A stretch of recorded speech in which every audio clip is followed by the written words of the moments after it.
오늘 본문에서 우리는 데살로니가 교인을 향한 사도 바울의 넘치는 사랑을 볼 수가 있습니다. 사도 바울은 환난을 겪고 있는 데살로니가 교인을 염려하여서 그들의 믿음을 위해서 디모데를 파송한 것을 볼 수 있습니다. 디모데 전서를 보면요, 사도 바울이 이 디모데를 향하여 믿음 안에서 낳은 참아들 이렇게 말하고 있습니다.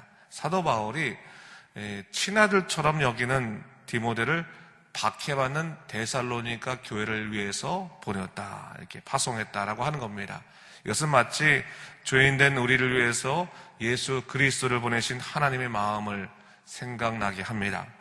오늘 본문을 읽어보면 사도 바울이 디모데를 파송한 이유에 대해서 크게 두 가지로 이야기하고 있습니다. 우선은 유대인들의 박해로 인해서 큰 환난을 겪고 있는 데살로니가 교인들의 마음을 굳건히 하기 위해서 파송을 한 것이고, 또 하나는 사도 바울이 갑작스럽게 데살로니가를 떠남으로 인해서 홀로 남겨진 듯한 이 데살로니가 교인들 교회, 그들의 신앙 상태를 알아보기 위해서 보내었다라고 오늘 본문에서 얘기하고 있습니다.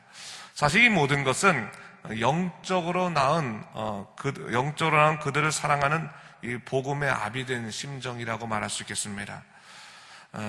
여러분, 우리가요 신앙생활하면서 신비 중에 하나가 이런 게 있습니다. 아무런 혈육관계도 없는 사람들인데 복음 안에서 만났다는 이유 하나만으로 정말 그 마음을 다하여 그들을 섬기고 사랑하고 희생할 때가 있습니다. 세상적으로는 사실 있을 수 없는 일이죠. 그런데 예수 그리스도를 우리가 믿고 나서 이 복음 안에서 살게 되면서 우리가 복음 전하는 일들, 특히 복음을 알지 못하는 사람들 때문에 가슴 아파하고, 또 그들을 위해서 무릎 꿇어 기도하는 마음이 생겨나고, 또 복음 안에서 연약한 자들을 위해서 시간과 정성을 내어서 그들을 섬기게 되는 것, 이거는 여러분 성령님께서 우리 마음에 주시지 않으면 생길 수 없는 마음입니다. 바로 성령님께서 우리로 하여금 세상에 줄 수 없는 또 다른 영적인 기쁨들을 우리에게 허락해 주셨다라고 볼 수가 있겠습니다. 바로 하나님께서는 우리에게 이러한 아비된 마음을 허락하심으로 인해서 우리로 하여금 복음의 자녀들을 또한 낳게 하신다. 성경은 그것을 얘기하고 있는 것이죠. 오늘 사도 바울이 아비된 마음, 이 아버지의 마음으로 데살로니가 교인들을 위해서 중요한 결정을 내렸습니다. 이는 바로 디모데를 그들에게 보내는 것이었습니다. 본문 2절과 3절에서 사도 바울은 이렇게 말합니다. 제가 읽어보겠습니다. 우리 형제 곧 그리스도의 복음을 전하는 하나님의 일꾼인 디모데를 보내노니 이는 너희를 굳건하게 하고 너희 믿음에 대하여 위로함으로 아무도 이 여러 환난 중에 흔들리지 않게 하려 함이라. 우리가 이것을 위하여 세움을 받은 줄을 너희가 친히 알리라 했습니다. 믿는 자들을 위한 선물 중에서 가장 좋은 선물은 뭘까요? 믿는 사람들끼리, 영적으로 복음 안에서 만난 사람들끼리 서로를 도와주는 선물이 뭐가 제일 좋은 것이 있을까? 이 데살로니가 교회로 생각해 본다면 환난 당하고 있는 형제들을 위한 가장 좋은 선물은 뭘까? 가장 좋은 것은 뭘까? 세상적으로 보면 환난 경험하지 않도록 환난 피하게 만들고 안식처 제공해주면 가장 좋은 것 아니겠습니까? 근데 사도 바울이 그렇게 하지 않았다는 겁니다. 오히려 사도 바울은 복음을 위하여 당하는 환난이 믿는 자들에게는 마땅한 삶이다라고 하는 것을 오히려 배경으로 두고 전제로 두고 지금 얘기하고 있는 겁니다. 그래서 그는 데살로니가 교인들이 환난으로 인해서 그 믿음이 흔들리지 않도록 디모데를 보내서 그들을 영적으로 견고케 하는 것을 볼 수가 있습니다. 오늘 우리가요 믿음 안에서 만난 형제 자매들끼리 어떠한 관계가 진짜 좋은 관계인지를 한번 우리가 돌아볼 필요가 있습니다. 사실 교회 안에서 우리가 처음 만나게 되면 다 영적인 관계 아닙니까? 서로 위해서 기도해주고 또 좋은 말 해주고 또 영적으로 또 격려해주고 그렇게 시작하는데 참 이상하게도 이 교회 안에서 만난 그 교제들이 오래 가게 되면 더욱더 영적으로 깊어지기보다는 세상적인 관계로 바뀔 때가 적지 않다는 겁니다. 믿는 자들이 모여서 기도하기보다는 오히려 세상적인 이야기를 하기 쉽고 또한 교회 안에서 만났지만 세상적인 모임으로 바뀌어가는 일들이 사실 적지 않습니다. 근데 오늘 우리 본문에서 분명히 알 것은 뭡니까? 주님께서 주신 복음의 빚진 아비의 마음으로 서로를 대해야 할 필요가 있다고 하는 겁니다. 아무리 서로 친하다 할지라도 주님 안에서 서로 믿음을 세워주는 관계로 발전해야 된다는 겁니다. 그래서 서로 믿음 안에 세워주고 또 믿음으로 서로 이렇게 돌봐줘야지, 이 믿음으로 만났음에도 불구하고 세상적으로, 세상의 관계로 뒤바뀌는 것은 어떻게 보면 빈 껍데기로 관계로 바뀌어지는 것임을 우리가 알 필요가 있는 겁니다. 사도 바울은 하나님께서 자기를 세우신 일을 명확하게 인식하기를 원하는 자였고 그런 자였습니다. 그래서 데살로니가를 떠나기 앞서서 그들에게도 장차 있을 환난에 관해서 분명히 가르쳤습니다. 그리고 그들로 하여금 하나님을 붙들 것 또한 가르쳤습니다. 여러분, 믿는 자들의 삶에 아무런 문제가 없는 형통의 삶이 있을 거라고 생각하면 안 됩니다. 여러분, 물론 우리 그리스도인들이 이 고통의 삶을 추구하는 것도 아니고 형통의 삶을 추구하는 것도 아닙니다. 중요한 것은 우리는 누구를 추구하는 겁니까? 예수를 추구하는 삶이라는 거예요.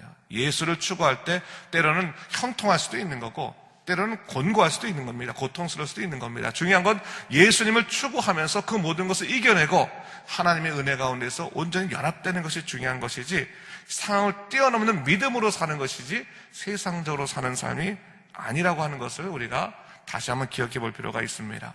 그런 의미에서 사도 바울은 데살로니가 교인들의 믿음을 알아보기 위해서 디모데를 보낸 거죠. 그리고 얼마 후에 디모데가 다시 돌아왔을 때 데살로니가 교인들이 7절 말씀처럼 환난과 궁핍 속에서도 믿음으로 온전히 서 있다라고 하는 좋은 소식을 들었을 때 사도 바울 자체가 큰 위로를 경험한 것을 볼 수가 있습니다. 예수 믿는 사람들끼리 최고의 좋은 소식은 뭐예요? 믿음이 서가고 있다는 소식입니다.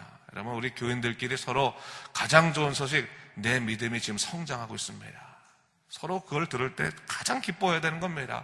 그것처럼 기쁜 것이 없는 겁니다. 다른 것 좀 부족하다 할지라도 믿음이 성장하고 있다는 그 소식 때문에 서로가 위로받고 서로가 하나님을 찬양할 수 있다면 그것처럼 복된 관계가 없는 겁니다. 그것을 얘기하고 있는 거죠. 그래서 8절 9절에 이렇게 얘기하고 있습니다. 제가 또 읽어보겠습니다. 그러므로 너희가 주 안에서 굳게 선즉 우리가 이제는 살리라.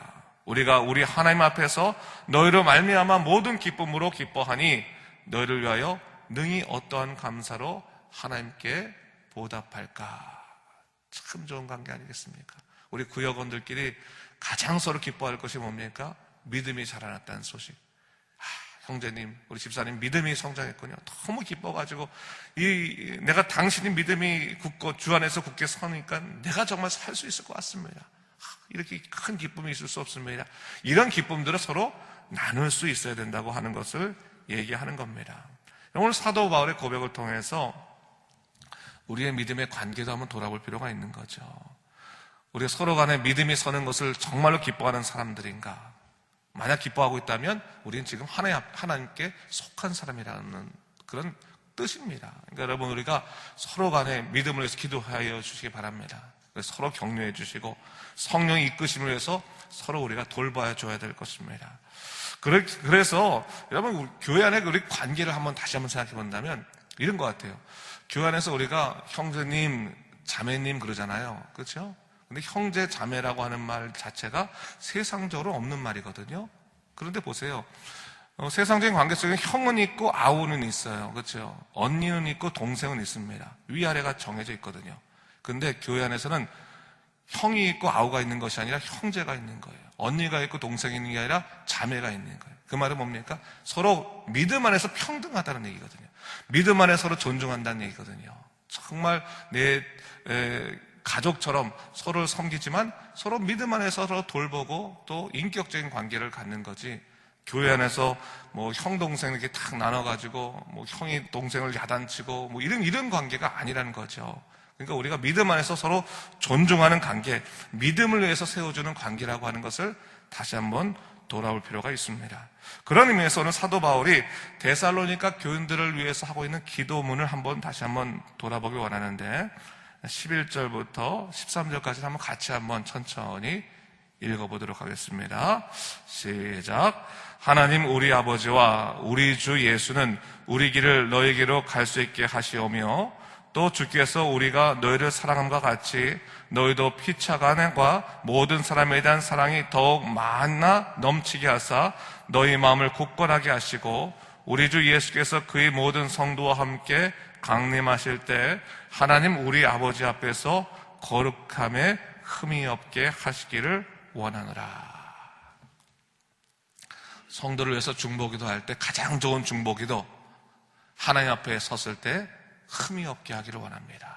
세상적으로 이 사람이 바로 서고 성공하는 거 그런 것들보다 더 중요한 기도 제목은 하나님 앞에 당신이 섰을 때 흠이 없기를 원합니다. 사도 바울의 기도처럼 우리가 더욱더 육적인 것이 아니라 영적인 부분들을 또 바라보면서 서로를 섬기고 믿음 안에 굳건히 살아가도록 중보기도 하신 여러분들 되시기를 주님의 이름으로 축원합니다. 기도하겠습니다.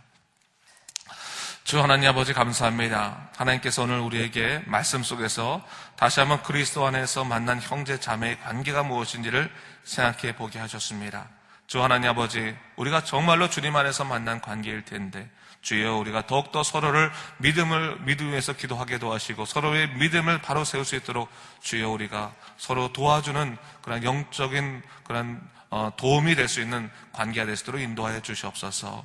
오늘도 성령께서 주관하여 주시고 매 순간 말씀으로 하나 되어 살아가는 믿음 백성 되도록 인도하여 주시옵소서. 감사드리며 이 모든 말씀 예수님 이름으로 기도드립니다. 아멘.